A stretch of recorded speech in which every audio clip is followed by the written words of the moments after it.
اللهم اجعل في قلبي نورا۔ سورج غروب ہو گیا تھا جب اسحاق، آصر اور میرا گاؤں سے نکلے۔ وہ اکٹھے نہیں نکلے تھے، انہیں چوری چھپے نکلنا تھا، کیونکہ گاؤں میں مسلمان بھی رہتے تھے جنہیں اس مہم سے بے خبر رکھنا تھا۔ وہ اکیلے اکیلے نکلے تھے اور بہت دور جا کر اکٹھے ہوئے تھے۔ تینوں کے پاس خنجر تھے، اسحاق اور آصر کے پاس تلواریں بھی تھیں۔ وہ بہت دور کا چکر کاٹ کر جا رہے تھے۔ وہ دیکھ رہے تھے کہ لوگ اس جگہ اکٹھے ہونے شروع ہو گئے تھے جہاں سے شاہ بلوط کا درخت نظر آتا ہے۔ جس کم اونچی پہاڑی پر وہ درخت تھا اس تک وہ سیدھے تھوڑے سے وقت میں پہنچ سکتے تھے، لیکن انہیں اس پہاڑی کے پیچھے جانا تھا۔ وہ اس ہجوم سے دور ہی دور ہٹتے گئے جو اس انتظار میں وہاں جمع ہو گیا تھا کہ آج رات بھی ستارہ چمکے گا یا وہ سفید پوش آدمی روشنی میں نظر آئے گا جو ایک بار نظر آ چکا ہے۔ اسحاق، آصر اور میرا اس ندی تک پہنچ گئے جو ان کے گاؤں کے قریب سے گزرتی تھی۔ وہاں یہ ندی گہری بھی تھی اور اس کا بہاؤ تیز بھی تھا کیونکہ یہ پہاڑی ندی تھی۔ وہاں کوئی پل نہیں تھا۔ تینوں ندی میں اتر گئے اور بازو ایک دوسرے سے الجھا لیے۔ پانی بہت تیز تھا، ان کے پاؤں اٹھنے لگے۔ تینوں نے اپنا ایک ایک بازو ایک دوسرے سے آزاد کر کے تیرنا شروع کر دیا۔ پانی کا بہاؤ اتنا تیز تھا کہ اگلے کنارے کے بجائے پانی انہیں اپنے ساتھ لے جا رہا تھا، اور پانی ٹھنڈا اتنا کہ ان کے جسم اکڑنے لگے۔ ندی بہت چوڑی تو نہیں تھی، لیکن یوں پتہ چلتا تھا جیسے یہ میلوں چوڑی ہو گئی ہو۔ وہ آگے جانے کے بجائے خاصا پیچھے کنارے پر لگے۔ تینوں نے کپڑے اتار دیے اور انہیں نچوڑا۔ رات کی یک ہوا نے ان کے جسموں کو لکڑیوں کی طرح اکڑا دیا۔ میرا کو ایسا کوئی خیال نہ آیا کہ وہ دو جوان سال آدمیوں کے سامنے برہنہ ہو گئی ہے۔ تینوں نے نچوڑے ہوئے کپڑے پہن لیے اور اسحاق کے کہنے پر تینوں نے ناچنا کودنا شروع کر دیا تاکہ جسم گرم ہو جائیں۔ میرا آخر عورت تھی، قدرتی طور پر اس کا جسم مردوں جیسا سخت جان نہیں تھا، اس لیے اس نے محسوس کیا کہ وہ چل نہیں سکے گی۔ اسحاق اور آصر نے اسے اپنے درمیان کھڑا کر کے ٹخنوں سے کندھوں تک اس کے جسم کو دبانا اور ملنا شروع کر دیا، اور اس طرح کچھ دیر بعد وہ چلنے کے قابل ہو گئی۔ وہ تینوں ندی کے ساتھ ساتھ چلتے گئے۔ وہ پہاڑی قریب آ گئی تھی جس پر شاہ بلوط کا درخت تھا، لیکن یہ اس پہاڑی کا ایک سرا تھا۔ شاہ بلوط کا درخت اس کے دوسرے سرے پر تھا۔ جو سرا ان تینوں کے قریب تھا وہاں یہ پہاڑی ختم ہو جاتی تھی، پھر وہاں سے ذرا پیچھے ہٹ کر ایک اور پہاڑی شروع ہو جاتی تھی۔ ان دونوں پہاڑیوں کے درمیان سے یہ تینوں شاہ بلوط والی پہاڑی کے پیچھے جا سکتے تھے۔ وہ چلتے گئے، چونکہ ان کی رفتار تیز تھی اس لیے ان کے جسم گرم ہو گئے اور اکڑن ختم ہو گئی۔ انہیں یہ تو معلوم تھا کہ پہاڑی کے پیچھے جانا ہے، لیکن اس علاقے میں وہ پہلے کبھی نہیں آئے تھے۔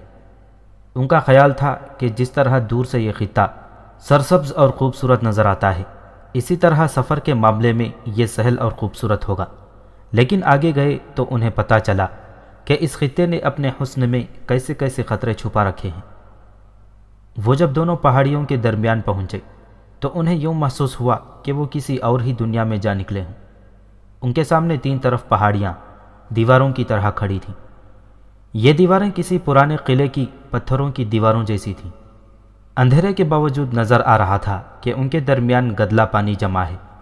ایک طرف اس پانی اور دیوار کے درمیان اتنی جگہ خالی تھی کہ دو تین آدمی پہلو با پہلو آرام سے گزر سکتے تھے، لیکن کچھ دور آگے پتہ نہیں چلتا تھا کہ یہ راستہ آگے جاتا ہے یا پانی میں ہی کہیں ختم ہو جاتا ہے۔ یہ خوفناک سی جگہ تھی۔ صرف یہی ایک راستہ تھا جو پہاڑی کے پیچھے جاتا تھا۔ پہاڑی کے اوپر سے تو وہ جا ہی نہیں سکتے تھے، کیونکہ اوپر جا کر وہ نظر آ سکتے تھے۔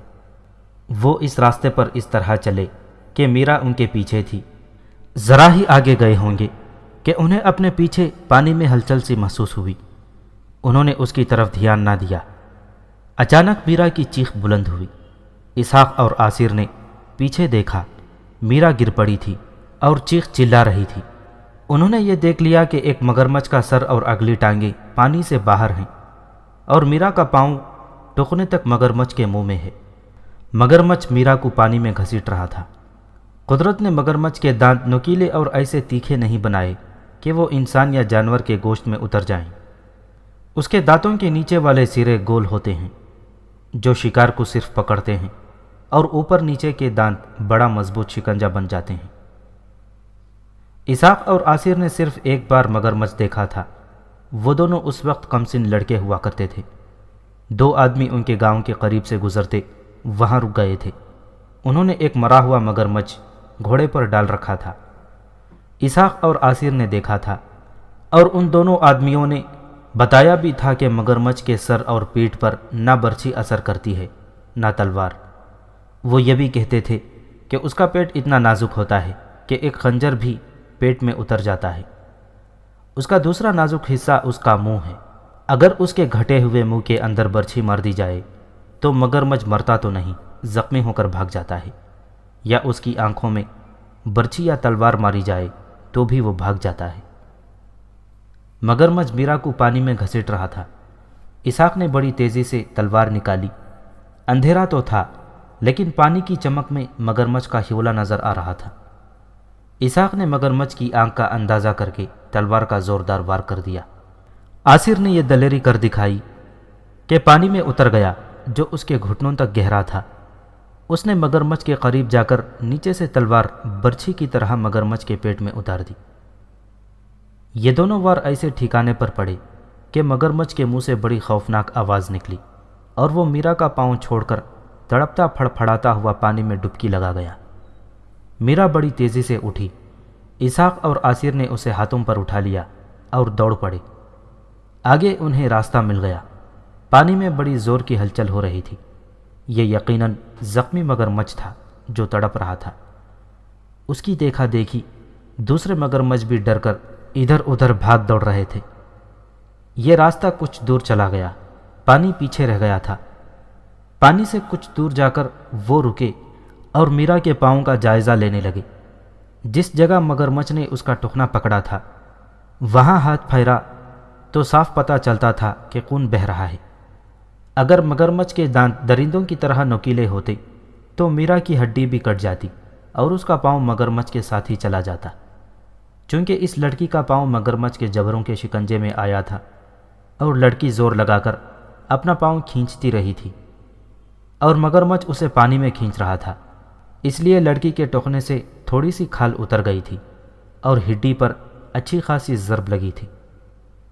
اسحاق نے اپنے سر پر ڈالا ہوا کپڑا اتارا اور کس کر میرا کے ٹخنوں پر باندھ دیا۔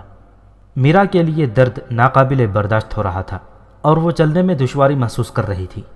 میری ایک بات غور سے سنو، میرا نے کہا، یہ اچھا شگون نہیں۔ میرا دل کہتا ہے کہ یہیں سے واپس چلے چلو۔ ہوش ٹھکانے رکھو میرا، اسحاق نے کہا، یہاں تک آ کر ہم واپس نہیں جائیں گے۔ ربی اور فادر ہمیں بزدل کہیں گے، آصر نے کہا۔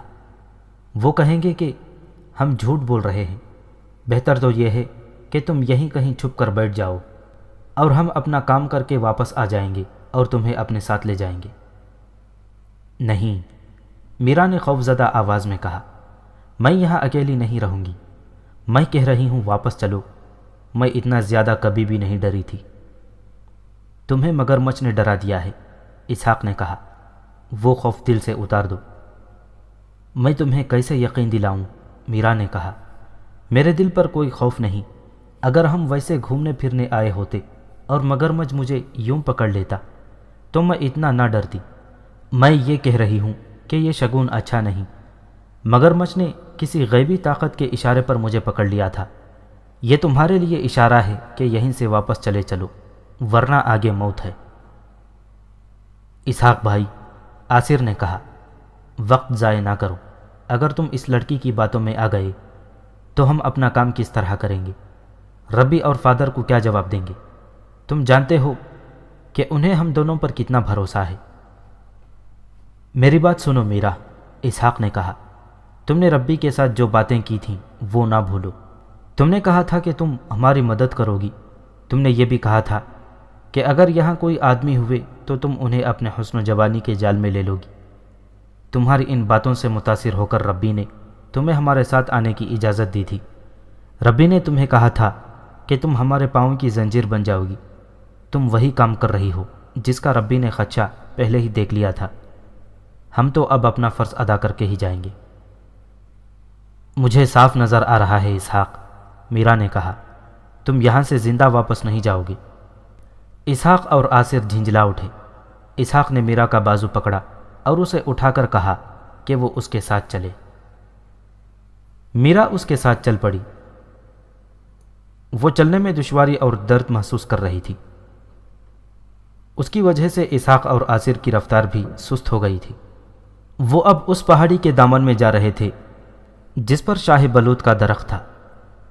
دامن میں وہ اوپر سے کسی کو نظر نہیں آ سکتے تھے۔ اس پہاڑی کے اوپر جو کچھ بھی تھا اسے دیکھنے کے لیے پچھلی پہاڑی پر جانا ضروری تھا۔ ان دونوں پہاڑیوں کے درمیان کم و بیش 60 قدم فاصلہ تھا۔ نیچے میدان تھا جس میں اونچی گھاس تھی اور درخت بھی تھے۔ پیچھے والی پہاڑی ایسی نہیں تھی کہ اس کی صرف ڈھلان ہوتی۔ یہ پہاڑی اونچی نیچی چٹانوں کا جھرمٹ تھی جس پر چڑھنا ذرا دشوار تھا۔ تھوڑا اور آگے گئے تو انہیں دونوں پہاڑیوں کے درمیان روشنی سی نظر آئی جو سامنے والی پہاڑی پر کہیں اوپر تھی۔ صاف پتہ چلتا تھا کہ کسی نے آگ جلا رکھی ہے۔ وہ جوں جوں آگے بڑھتے گئے روشنی زیادہ ہوتی گئی اور اس کے ساتھ ہی انہیں کسی کی باتوں کی آواز سنائی دینے لگی۔ کچھ آدمی بہت دور باتیں کر رہے تھے۔ اسحاق اور آصر نے آپس میں مشورہ کیا اور اس فیصلے پر پہنچے کہ وہیں سے پچھلی پہاڑی پر چڑھ جائیں، کیونکہ پیچھے بلندی پر جا کر ہی پتہ چل سکتا تھا کہ یہ آگ کہاں جل رہی ہے اور باتیں کرنے والے کہاں ہیں۔ وہ کچھ اور آگے جا کر پچھلی پہاڑی پر چڑھنے لگے۔ وہ پہاڑی کچھ عجیب سی تھی، کہیں ننگی اور سیدھی کھڑی چٹانیں نظر آتی تھیں اور کہیں دوسری پہاڑیوں کی طرح سبززار اور درخت آ جاتے تھے۔ ایسی ایک چٹان پر چڑھتے چڑھتے اسحاق کا پاؤں پھسل گیا اور وہ چٹان سے گر کر نیچے والی چٹان پر جا پڑا اور وہاں سے لڑکتا ہوا نیچے جا رکا۔ میرا اس کے پیچھے اترنے لگی لیکن آصر نے اس کا بازو پکڑ لیا۔ یہیں رہو، آصر نے کہا، تم بھی پھسل کر گرو گی۔ وہ تو مرد ہے، برداشت کر لے گا، تم پہلے ہی زخمی ہو۔ اسحاق اٹھا، اسے چوٹ تو آئی تھی لیکن وہ چوٹ سے بے نیاز پہاڑی پر چڑھنے لگا اور اپنے ساتھیوں سے جا ملا۔ میرا نے ایک بار پھر اپنے اسی وہم کا اظہار کیا کہ یہ دوسرا برا شگون ہے اور یہ کسی آسمانی مخلوق کے اشارے ہیں کہ واپس چلے جاؤ اور ان کے مظاہر میں دخل نہ دو۔ اسحاق نے جیسے اس کی بات سنی ہی نہ ہو، وہ اس طرح پہاڑی کے اوپر چل پڑا جیسے اس نے آسمانی مخلوق کا چیلنج قبول کر لیا ہو۔ اس کے چلنے کے انداز میں قہر اور عتاب تھا۔ ادھر پہاڑی سے کچھ دور لوگوں کا ہجوم اس امید پر پہاڑی کی طرف دیکھ رہا تھا کہ آج پھر شاہ بلوط میں ستارہ چمکے گا یا وہ سفید پوش نظر آئے گا جو ایک بار نظر آ چکا ہے۔ 3-4 دن نہ ستارہ چمکا تھا نہ سفید پوش نے جلوہ دکھایا تھا۔ یہ خبر اس علاقے میں دور دور تک پھیل گئی تھی، اس لیے تماشائیوں کا ہجوم بہت ہی زیادہ ہو گیا تھا۔ اس رات لوگوں کی مراد پوری ہو گئی۔ پہلے نقارہ بجا، اس کی آواز آہستہ آہستہ مدھم ہوتے ہوتے رات کی تاریکی میں تحلیل ہو گئی۔ پھر ایک سے زیادہ شہنائیوں کی ایسی لے ابھری جس میں سحر انگیز سوز تھا۔ ہجوم کا شور و غل ایسے سکوت میں دم توڑ گیا جیسے وہاں کوئی ذی روح، کوئی جاندار زندہ ہی نہ ہو۔ زمین و آسمان پر، پیڑ پودوں اور پہاڑیوں پر جیسے وجد طاری ہو گیا ہو۔ لوگوں کو اندھیرے میں شاہ بلوط کیا نظر آتا، وہ پہاڑ بھی نظر نہیں آ رہا تھا جس پر وہ درخت کھڑا تھا۔ لوگ نغمے میں محو تھے کہ کئی آوازیں اٹھیں۔ وہ چمکا اور اس کے ساتھ ہی لوگوں نے کلمہ طیبہ کا ورد شروع کر دیا۔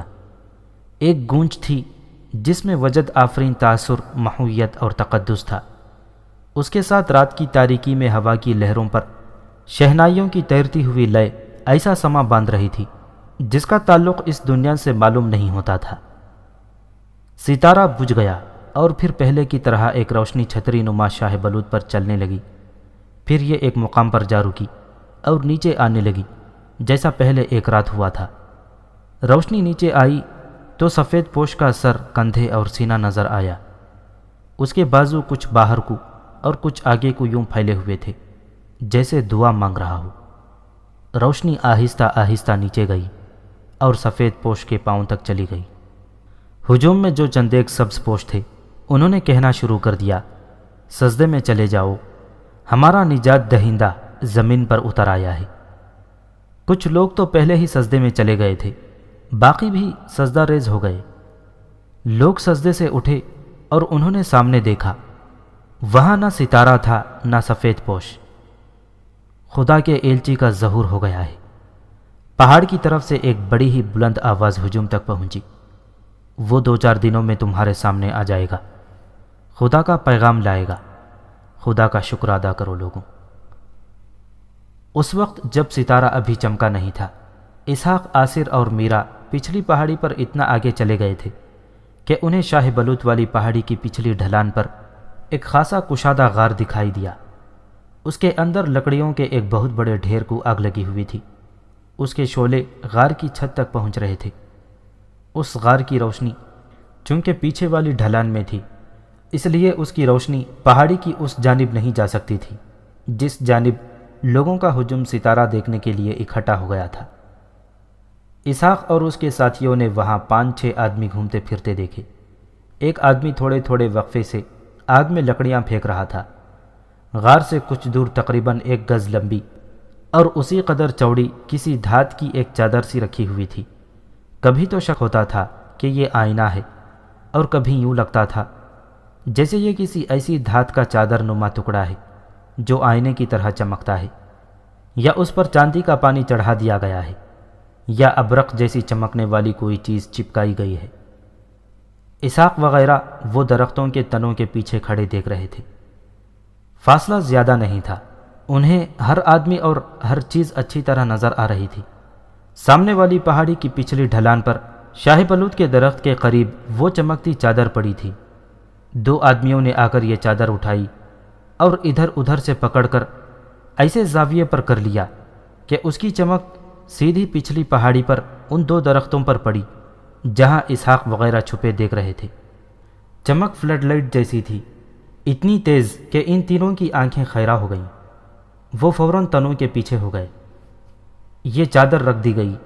ایک آدمی نہ جانے کہاں سے سامنے آیا، وہ سر سے پاؤں تک سفید لبادے میں ملبوس تھا۔ چلو بھائی آ جاؤ، سفید پوش نے کہا، اوپر کون جائے گا؟ ایک آدمی آگے آیا، اس نے ایک جگہ سے ایک چیز اٹھائی۔ یہ یقیناً آئینہ تھا جس کی لمبائی تقریباً 1 فٹ اور چوڑائی اس سے کچھ کم تھی۔ اس نے پہلے تو یہ اپنے سامنے کر کے یوں دیکھا جس طرح آئینہ دیکھا جاتا ہے، پھر اس نے اسے آگ کی طرف کر کے ادھر ادھر ہلایا۔ اس کی چمک پہاڑی کی ڈھلان پر اس طرح دکھائی دی جس طرح آئینہ سورج کے آگے رکھو تو سامنے کی اشیاء پر اس کی چمک دکھائی دیتی ہے۔ یہ آدمی آئینہ اٹھاتے ہوئے پہاڑی پر شاہ بلوت کی طرف چڑھ گیا۔ اب وہ اندھیرے میں تھا، غار کی آگ کی روشنی اس تک نہیں پہنچ سکتی تھی۔ اسحاق اور اس کے ساتھیوں کا صرف اندازہ تھا کہ یہ آدمی درخت پر چڑھ گیا ہے۔ کچھ دیر بعد انہیں درخت کے اندر چمک دکھائی دی جو فوراً ختم ہو گئی۔ جانتے ہو درخت میں کیا ہو رہا ہے؟ اسحاق نے آصر سے پوچھا۔ تمہارے ربی کا شک غلط نہیں نکلا، آصر نے کہا۔ میں بتا سکتا ہوں اوپر کیا ہو رہا ہے۔ اس آگ کی چمک اس آئینے پر پڑ رہی ہے جو وہ آدمی اوپر لے گیا ہے، اور آئینے کی چمک ان لوگوں کو دکھائی دے رہی ہے جو پہاڑی کے اس طرف ہجوم کی صورت میں موجود ہے۔ دیکھو آگ کتنی زیادہ ہے، اسحاق نے کہا۔ اگر اتنی آگ پہاڑی کی چوٹی پر جلائی جائے تو یہ سارا علاقہ روشن ہو جائے۔ اب تصور میں لاؤ کہ شاہ بلوت کی شاخوں میں تم نے ستارہ چمکتا دیکھا ہے۔ سمجھنا کوئی مشکل نہیں، یہ سب انسان ہیں۔ لیکن یہ ہیں کون؟ میرا نے پوچھا۔ یہ کیسے معلوم کرو گے؟ ہم 3 ہیں، اسحاق نے کہا۔ بلکہ ہم 2 ہیں، میرا کو شامل نہ کرو۔ وہ 5-6 ہیں، ہم ان پر حملہ نہیں کر سکتے۔ اگر ہمارے ساتھ 2-3 آدمی اور ہوتے تو کسی اور طرف سے اس پہاڑی پر جا کر ان میں سے 1-2 کو زندہ پکڑ لیتے۔ ٹھہرو اسحاق، آصر نے کہا۔ وہ آدمی درخت سے اتر آیا ہے، وہ دیکھو سفید پوش اوپر جا رہا ہے۔ میں بتاتا ہوں اب کیا ہوگا، اسحاق نے کہا۔ یہ سفید لبادے والا آدمی درخت کے نیچے جا کھڑا ہوگا، اور اس پر چمکتی ہوئی دھات کی چادر کی روشنی ڈالی جائے گی۔ لوگ سمجھیں گے کہ کسی پیغمبر کا ظہور ہوا ہے۔ ایسے ہی ہوا۔ وہ آدمی درخت کے نیچے چلا گیا۔ ادھر وہ چادر آگ کے سامنے ایسے زاویے پر رکھی گئی کہ اس کی چمک اس آدمی پر پڑنے لگی۔ پہلے اس روشنی کو درخت پر گھمایا گیا، پھر اسے اس آدمی پر مرکوز کر دیا گیا۔ ادھر ہجوم نے کلمہ طیبہ کا ورد شروع کیا تو اس کی گونج ان پہاڑوں تک سنائی دینے لگی۔ کچھ دیر بعد یہ پلیٹ یا چادر رکھ دی گئی اور ایک آدمی انتہائی بلند آواز سے اعلان کرنے لگا، خدا کے ایلچی کا ظہور ہو گیا ہے، وہ 2-4 دنوں میں تمہارے سامنے آ جائے گا، خدا کا پیغام لائے گا، خدا کا شکر ادا کرو لوگوں۔ پھر وہ سفید پوش واپس آ گیا۔ ہم نے یہ تو دیکھ لیا ہے کہ یہ ہماری طرح انسان ہے، اسحاق نے کہا، یہ ہم ربی اور فادر کو بتائیں گے، معلوم نہیں وہ کیا کریں گے۔ میں انہیں مشورہ دوں گا کہ جس طرح ہم تینوں یہاں تک پہنچ گئے ہیں اسی طرح کل شام 20-25 آدمی سامنے والی پہاڑی کے ایک طرف چھپ کر بیٹھ جائیں اور ان سب کو موقع پر پکڑ لیں، پھر لوگوں کو رات ہی رات اس پہاڑی پر لے آئیں اور انہیں دکھائیں کہ یہ شیطان لوگ کس طرح انہیں گمراہ کر رہے تھے۔ مجھے یقین ہے یہ مسلمان ہیں۔ اسحاق یہ بات کر ہی رہا تھا کہ میرا کی دلدوز اور بڑی ہی بلند چیخ سنائی دی۔ اسحاق اور آصر نے گھبرا کر ادھر دیکھا۔ غار میں جلتی ہوئی آگ کی روشنی ان تک پہنچ رہی تھی۔ اس روشنی میں انہوں نے دیکھا کہ جس درخت کی اوٹ میں میرا چھپی ہوئی تھی اس کے تنے پر ایک خاصا لمبا سانپ نیچے کو آ رہا تھا۔ میرا کا شاید ہاتھ سانپ کو لگ گیا تھا، سانپ نے اسے بازو پر کاٹا تھا۔ اسحاق نے بڑی تیزی سے تلوار نکالی اور سانپ کے 2 ٹکڑے کر دیے۔ میرا اپنے بازو پر ہاتھ رکھ کر بیٹھ گئی۔ اس کے منہ سے عجیب سی چیخیں نکل رہی تھیں۔ اسحاق اور آصر اس کے پاس بیٹھ گئے اور دیکھنے لگے کہ سانپ نے کہاں کاٹا ہے۔ سانپ کی دہشت نے اور میرا کی بگڑتی ہوئی حالت نے ان کے ہوش و حواس اس حد تک گم کر دیے تھے کہ انہوں نے یہ بھی نہ دیکھا کہ سامنے والی پہاڑی پر سفید پوش اور اس کے ساتھی ان کی طرف دیکھ رہے ہیں، اور انہوں نے ان تینوں کو دیکھ لیا ہے۔ میرا کی چیخ اتنی بلند تھی کہ سامنے والی پہاڑی کے لوگوں نے سن لی تھی اور انہوں نے چونک کر اس طرف دیکھا تھا۔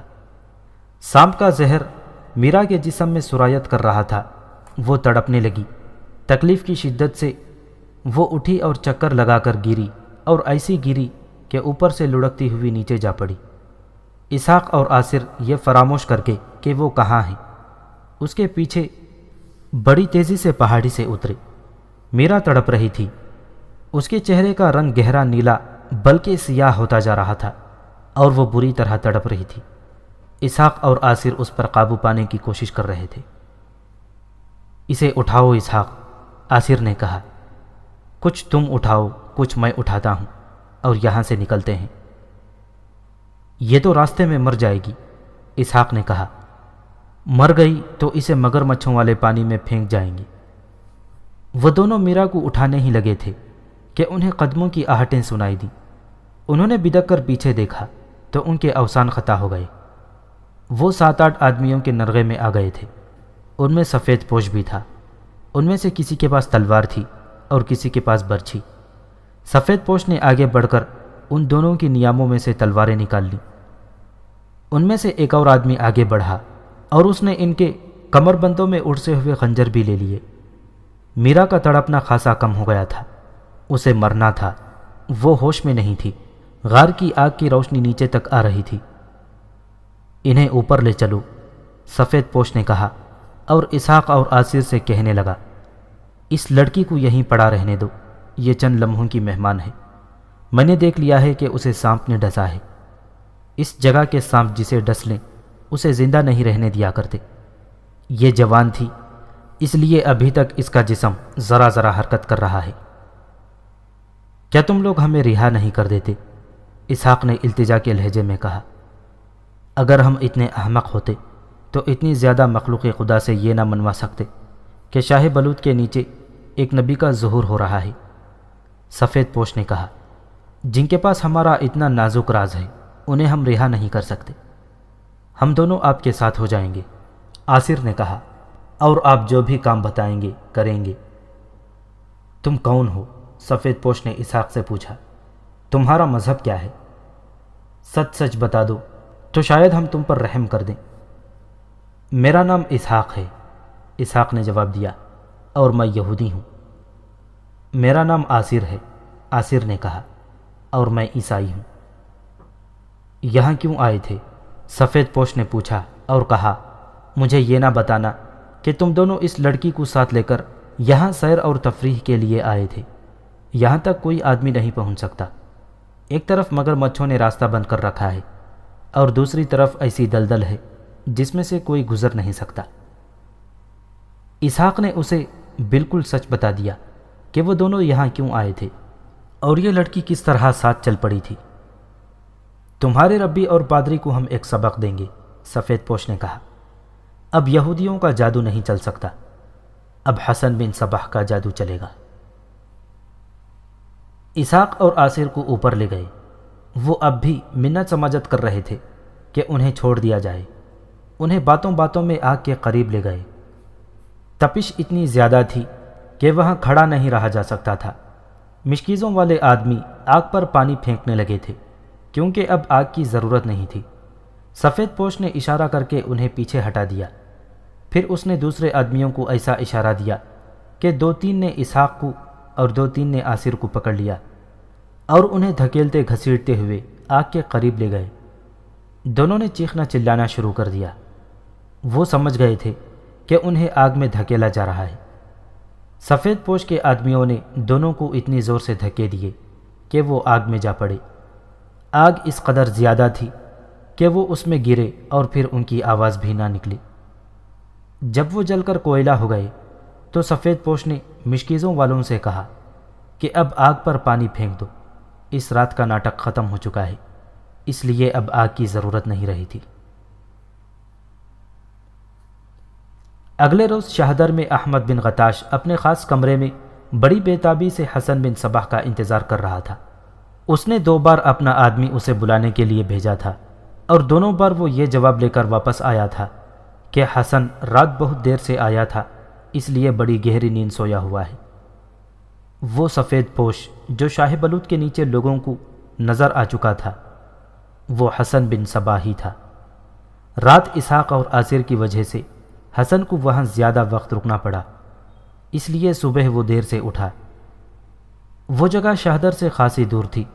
شہدر سے وہاں تک یہ لوگ اونٹوں پر جاتے اور صبح طلوع ہونے سے پہلے واپس آ جاتے تھے۔ اونٹوں پر آنے جانے کی وجہ یہ تھی کہ ان کے قدموں کی آہٹ نہیں ہوتی۔ رات کے سناٹے میں گھوڑے کے ٹاپ دور دور تک سنائی دیتے تھے، اس لیے پتہ چل جاتا ہے کہ فلان جگہ سے ایک یا ایک سے زیادہ گھوڑ سوار گزر رہے تھے۔ سورج سر پر آ گیا تھا جب حسن بن صباح کی آنکھ کھلی اور وہ بڑی تیزی سے غسل وغیرہ کر کے احمد بن غتاش کے ہاں جا پہنچا۔ آؤ حسن، احمد بن غتاش نے کہا، مجھے تمہارے ساتھی بتا چکے ہیں کہ رات ایک یہودی اور ایک عیسائی نے نبی کے ظہور کا راز اپنی آنکھوں سے دیکھ لیا تھا۔ تم نے اچھا کیا کہ دونوں کو آگ میں پھینک دیا۔ ان کی ساتھی لڑکی کو تو سانپ نے پہلے ہی ختم کر دیا تھا، حسن بن صباح نے کہا۔ ان دونوں آدمیوں میں جو عیسائی تھا اس نے مجھے بتایا تھا کہ اس لڑکی کو پہلے ہی ایک مگرمچھ نے پاؤں سے پکڑ لیا تھا اور ان دونوں نے تلواروں سے مگرمچھ کو زخمی کر کے لڑکی کو مگرمچھ کے منہ سے نکال لیا تھا۔ یہ اس سحر کا اثر تھا جو میں نے تمہارے ہاتھوں کروایا تھا، احمد بن غتاش نے کہا۔ میں نے اس سحر میں یہ اثر پیدا کیا تھا کہ تمہارے راز تک پہنچنے والے خیریت سے نہ پہنچ سکیں، اور اگر پہنچ جائیں تو تمہیں ان کی موجودگی کا اشارہ مل جائے۔ ہمارا جادو کامیاب رہا۔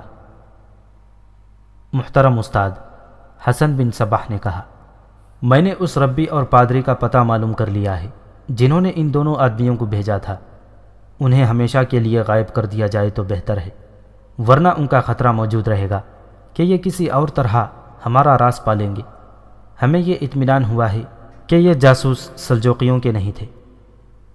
ہاں حسن، احمد بن غتاش نے کہا، ہمارا منصوبہ ایسا ہے کہ کسی سے ذرا سا بھی خطرے کا صرف شک ہی ہو اسے بالکل ہی غائب کر دینا ضروری ہے۔ تمہارے پاس آدمی ہیں، انہیں استعمال کرو۔ میں دیکھنا چاہتا ہوں کہ تم ان دونوں کو کس طرح غائب کرتے ہو۔ یہ میں کر کے بتاؤں گا کہ میں نے یہ کام کس طرح کیا ہے، حسن بن صباح نے ہنستے ہوئے کہا۔ آپ کی شاگردگی میں مجھے اتنی سوجھ بوجھ مل گئی ہے کہ میں اس گاؤں کے بچوں سے بوڑھوں تک کو ایسا لاپتہ کر سکتا ہوں جیسے کبھی وہ دنیا میں آئے ہی نہیں تھے۔ اب میری ایک بات غور سے سنو، احمد بن غتاش نے کہا۔ ہمارا یہ طریقہ 100% سے کچھ زیادہ کامیاب رہا ہے۔ اب تم نے ان لوگوں کے سامنے آنا ہے، یہ ہزاروں لوگ تمہارے مرید ہو چکے ہیں۔ اب ہم یقین سے کہہ سکتے ہیں کہ اگلے 2 قلعے بھی ہمارے ہیں۔ یہ تمہیں میں بتاؤں گا کہ تم لوگوں کے سامنے کس طرح جاؤ گے۔ دوسری بات یہ ذہن میں رکھ لو کہ سحر اور جادو پر بھروسہ نہیں رکھنا، بھروسہ اپنی عقل اور فہم و فراست پر کرنا ہے۔ یہ صحیح ہے کہ طلسم سامری کو توڑنے والا اب کوئی موسیٰ نہیں رہا اور نہ ہی کوئی موسیٰ آئے گا، لیکن یہ یاد رکھو کہ لوگ سحر اور جادو ہر قسم کے حالات سے تمہاری مدد نہیں کر سکے، لیکن یہ یاد رکھو کہ سحر اور جادو ہر قسم کے حالات میں تمہاری مدد نہیں کر سکے گا۔ اپنی عقل کا جادو چلاؤ۔ یہ ایسی باتیں ہیں جو میں تمہیں بعد میں بھی سمجھاؤں گا۔ تم نے دیکھ ہی لیا ہے کہ میری اس بات میں کتنی حقیقت ہے کہ لوگوں کو تم بدی سے ہٹنے کے سبق دو گے تو وہ تمہارے ساتھ وہی سلوک کریں گے جو ہم سے پہلی قوموں نے اپنے پیغمبروں کے ساتھ کیا تھا۔ لوگوں کو اپنا مرید بنانے کا طریقہ یہی ہے کہ بدی کے ذریعے پراسرار طریقے استعمال کرو جو مافوق العقل نظر آئیں اور جن میں ایسا تاثر ہو کہ لوگ بلا سوچے سمجھے تمہاری اسراریت سے متاثر ہو کر سجدہ ریز ہو جائیں۔ تم نے دیکھ لیا ہے کہ ہزاروں لوگوں نے تمہارے آگے سجدہ کیا ہے۔ میں پیغمبر نہیں حسن، لیکن میں آنے والے وقت کے متعلق پیشن گوئی کر سکتا ہوں کہ لوگ جادوگروں اور ساحروں کے پاس جایا کریں گے اور ان سے اپنے مشکلات حل کروائیں گے اور سحر کے ذریعے ایک دوسرے کو نقصان پہنچائیں گے، اور کچھ لوگ لوگوں کو ساحری کا دھوکہ دے کر لوٹیں گے۔ آج کے لوگوں کی یہ کمزوری ان کی نسلوں در نسلوں تک جائے گی۔ یہ باتیں بعد میں ہوں گی، تم اس یہودی ربی اور عیسائی پادری کا بندوبست کرو۔ 2 ہی دن گزرے، سورج غروب ہونے کے بعد 2 اجنبی اس یہودی ربی کے ہاں گئے جس نے اسحاق کو بھیجا تھا۔ انہوں نے نہایت پراسر انداز میں ربی کو بتایا کہ اسحاق اور آصر نام کے 2 آدمی اور میرا نام کی ایک لڑکی جو راز معلوم کرنے میں کامیاب ہو گئے ہیں، جس کے لیے انہیں بھیجا گیا تھا، لیکن ایک جگہ پھنس گئے ہیں۔ جہاں وہ پھنسے ہیں وہاں کے سرکردہ آدمی اپنے ہی ہیں، لیکن وہ کہتے ہیں کہ جب تک ربی اور پادری خود نہیں آئیں گے وہ ان تینوں کو نہیں چھوڑیں گے۔ وہ لوگ ہماری پوری مدد کریں گے، لیکن ربی اور پادری کا وہاں جانا ضروری ہے۔ ان دونوں آدمیوں نے زبان کے ایسے جادو چلائے کہ ربی اور پادری ان کے ساتھ چل پڑے۔ ان 2 آدمیوں نے انہیں اپنے گھوڑوں پر سوار کر لیا تھا اور خود پیدل چل رہے تھے۔ وہ ایک اور راستے سے 2 پہاڑیوں کے درمیان سے اس جگہ پہنچے جہاں پانی جمع تھا، اور ایک مگرمچھ نے میرا کا پاؤں پکڑ کر اسے پانی میں گھسیٹا تھا۔ اس رات بھی ہزارہ لوگوں کا ہجوم شاہ بلوط والی پہاڑی سے کچھ دور اس امید پر بیٹھا تھا کہ ستارہ چمکے گا اور پیغمبر کا ظہور ہوگا، لیکن اس رات حسن بن صباح نے یہ ناٹک نہیں دکھانا تھا۔ پانی کے قریب جا کر ان دونوں آدمیوں نے ربی اور پادری کو یہ کہہ کر گھوڑوں سے اتارا کہ گھوڑے پانی پی لیں۔ جو ہی یہ دونوں مذہبی پیشوا گھوڑوں سے اترے، ان دونوں آدمیوں میں سے ایک نے پادری کو اور دوسرے نے ربی کو اتنی زور سے دھکا دیا کہ وہ پانی میں جا پڑے۔ دونوں بوڑھے تھے، جوان آدمیوں کے دھکے دینے سے وہ پانی میں خاصا دور جا گرے تھے۔ 3-4 مگرمچھ بڑی تیزی سے آئے اور ربی اور پادری کو جبڑوں میں جکڑ کر اس قدرتی تالاب کی تہہ میں لے گئے۔ تھوڑی ہی دیر میں ان دونوں کے جسموں کے ٹکڑے مگرمچھوں کے پیٹ میں جا چکے تھے، اور وہ دونوں اجنبی گھوڑوں پر سوار شہدر کے راستے پر جا رہے تھے۔ اس خطے کے لوگ ابلیسیت کے